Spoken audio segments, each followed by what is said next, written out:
Hey guys, and welcome to Teenage Mutant Ninja Turtles 4 Turtles in Time for the Super Nintendo. A wonderful little game and my personal favourite beat-em-up. So, just a quick little warning, if you have a problem with flashing lights or epilepsy, please do close the screen or scroll down into the comments or something, because there's going to be a lot of flashing lights in this opening sequence. And it's a really nice opening sequence, really nice graphics, but Konami decided that it would be a good idea to put a whole bunch of pink flashing lights in the background. Yeah, I don't have a problem with flashing lights normally, but I mean, I can't even read the text while that's going on my TV. I look away as well, so... no idea what they were thinking there, but before we start the game, we need to go to options. And I highly recommend you do this as well, because there's a few things we need to change. So we need to make the difficulty hard, because that's the only way to get the true ending. I like to turn up the continues, and I like to turn player dash to manual. And that is going to be very important, as I'll explain soon. But you can also change the colour of the turtles between the cartoon colours and the comic book covers. Colours, I should say. Just aesthetic, but if you want to, it gives you a little bit of visual variety. Here, of course, we can choose our turtle. They all do have different stats, and I'll get into that a little bit later. But, of course, you can play this game two-player. And, of course, here's our wonderful story. Krang steals the Statue of Liberty. And we have to go get it back. Truly a work of art, isn't it? Hey Shredder, bring that statue back, you bloated beanbag. I think that insult is actually worse than the ones from the 80s cartoon. Big Apple, 3 a.m. And as you may have heard just there, we actually have voice acting in this game. A very small amount, but some of the voice samples from the arcade game are present in this game. No idea who did the Turtles' voices in this. I feel like some of it must be Rob Paulson, but I couldn't find any information on it, unfortunately, so yeah, just one of those little curiosities. The villains like Shredder, though, they do not sound anything like they should. In the arcade game as well. Really strange voice. But anyway, here of course we have the main game, and it is your standard I guess you'd say 2D beat-em-up. You can move on a Z-axis, but, you know, it's just a 2D game at heart, just with some clever programming under the hood.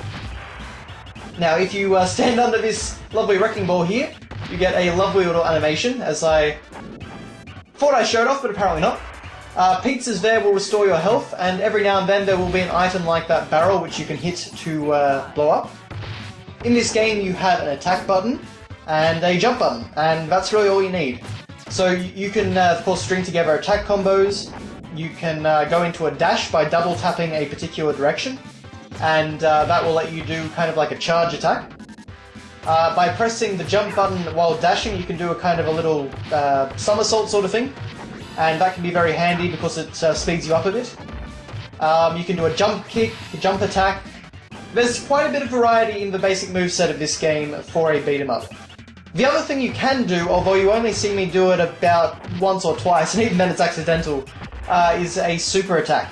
And while very powerful, it does actually drain a bit of your health, so I generally don't like to do it. But there we are. I made sure to flatten myself, and of course every single time you take damage from an unusual source in this game, you get a really funny animation. Sometimes even a funny voice clip, so they really did try and go out on the personality of this game. This is probably the best Turtles game we've ever had, actually.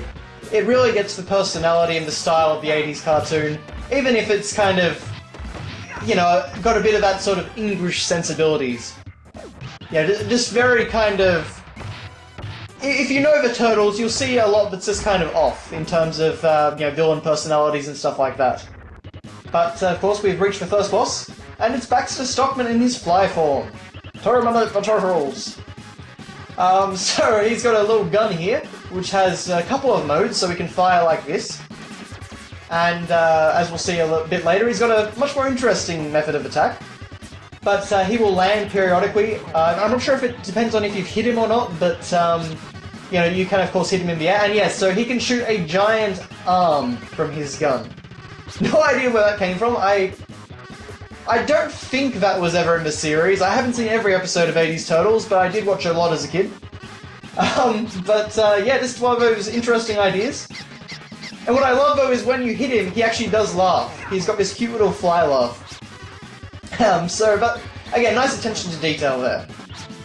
But yeah, for the most part, he's a pretty simple first boss. Takes a lot more hits in the arcade version, I can certainly say that. And one of the lovely things about this game is that every boss just about explodes when you defeat them. And of course you get a classic Cowabunga at the end of every level. So that's a lot of fun. Alley Cat Blues. So yeah, you get a fun little title for every single stage, and they get a bit more creative as time goes on. But yeah, here we are in Alley Cat Blues Level 2. This is not by any means a very long game. You can easily beat it in under an hour. In fact, if you take over an hour, I would be very surprised. But it's a very replayable game. It's just a very fun one to just, bust out and play for a little while. The only problem is that there's not actually a level select, so if there's a level you don't like, and we will get to that, you can't just, skip to your favourite ones or anything like that. But, it's not too much of a pain to play it through. Hard mode does make things a bit more difficult, though. The enemy selection definitely gets much more rough and tumble. I think that some enemies might do a bit more damage, I'm not sure about that. But, yeah, so... If you want a comfortable experience, I'd say play on normal, but even on hard, it's not that difficult a game, with a couple of exceptions. I must admit, this isn't one of my better playthroughs of the game. I've played through Turtles in Time quite a bit over the years, but unfortunately this was not one of my best playthroughs. I guess the good old recording curse. So while most of the enemies in the game are foot soldiers, using various weapons or techniques, we do also have some of the robots from the show, so here we have Roadkill Rodney, which is a fantastic name that's given by the credits. And this of course was a robot enemy that appeared in the very first two-parter in the Turtles series in the 80s. And it captured the rhinoceros and warthog that we used to create Bebop and Rocksteady. So just kind of a nice little nod to the series there. They don't appear very often, in fact I think they only appear one other time. But, nice to see that they did put in a little bit of enemy variety. But beyond that, there are actually 3 different versions of Turtles in Time. The original was the arcade game, and there are quite a number of differences between this and the arcade game, although it is a excellent port in terms of functionality. And then there is also the Hyperstone Heist on Sega Mega Drive / Genesis. And that game, while this game is a bit different to the arcade one, that game is significantly different to to both Turtles in Time and the arcade game. So, yeah, definitely they tried to get as much mileage out of, I guess, this game engine as they could. And some of these graphics as well. Although, in fairness, Hyperstone Heist does use a lot of original graphics. Of course, they have a lot of original areas, but some of the differences include things like, well actually, let me just say that's a bomb pizza. So rather than restoring your health, it puts you into kind of like an infinite super attack. And that lasts for a few seconds, and basically anything you touch will die instantly. They're not usually that helpful, but they are a lot of fun to use. And I'd just like to note that whenever you fall down a manhole, you get this lovely little statement, "This cave is creepy."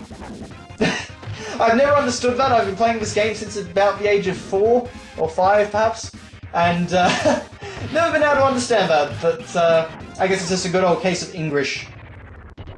So of course our next boss is Metalhead. And his dialogue is really nothing like Metalhead in the show, but he's a pretty cool boss. He's got a lot of very unique attacks, and every boss in this game actually is very unique in the way that they animate and the way that they attack. So it's a nice... there's a lot of attention to detail here if you're a Turtles fan.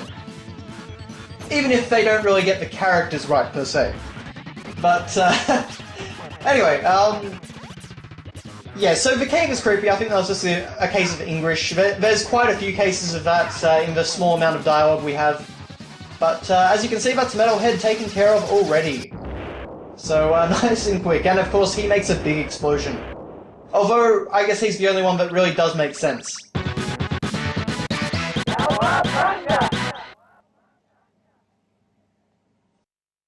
So anyway, now we move on to a bonus stage. Sewer Surfin'. And as you may be able to tell there, we have the return of the pizza monsters from, I believe, the Season 2 episode. Now, this is actually a full level in the arcade game, which is a bit more difficult, but in the Super Nintendo version they decided to make it more of a bonus level. And You can see that whenever they stub their toe on one of those spiky boys, they basically just jump up and down and yell, "My toe, my toe!" So that's a lot of fun. I've always loved that since I was a kid. But yeah, it's a pretty simple level, but a really nice break. And this game does a fairly good job of keeping the variety. I mean, it's not a very long game, but like all beat 'em ups, it does get repetitive. A lot of beat 'em ups did try and, you know, put things in like platforming to try and alleviate this, which never really worked out very well. But in Turtles in Time, they tried to do more things like this to break it up, and it worked much better. So it's definitely not a repetitive game, I wouldn't say, despite being a beat 'em up. You get to collect these little question mark pizza boxes, and they do refill your health just like a normal pizza, but they're also more for score in this bonus level. They do appear one more time in the game, but we'll get to that when we get to that. So here we have the pizza monsters, and this is the worst I've ever done with them. They are terribly difficult to hit, but yeah, I don't actually manage to hit a single one. Normally I usually get at least, you know, 4 or 5, but no luck today. But, oh well, they just explode like anything else. Not a big deal. And one last pizza, and then we get a tally of all our points. So that just gives you a few more points, as you can see up there next to Leo's name. 268 kills I'm on, or points. And, yeah, so basically whenever you get, I believe it's 300 points, you get an extra life. So it is actually worth something in this game. First the sewers, then the world. So here we have Rat King, and you can see we have this lovely little bit of text telling us that that is the breakpoint, so that is where we have to hit. One of the few bosses I can remember from the Super Nintendo era which actually told you literally where to hit it. But this thing was actually a toy. I don't think he ever used it in the show, but I do remember seeing this toy in a picture. I had a fair few Ninja Turtles toys, not usually the bigger stuff, but I never had this one. I never saw it in a toy shop or anything. But yeah, so that's kind of an interesting idea, taking a you know, one of the toys and making it into a boss. But yeah, there goes Rat King. He is actually a boss that is exclusive to the Super Nintendo game. So in the arcade version, this level just ends.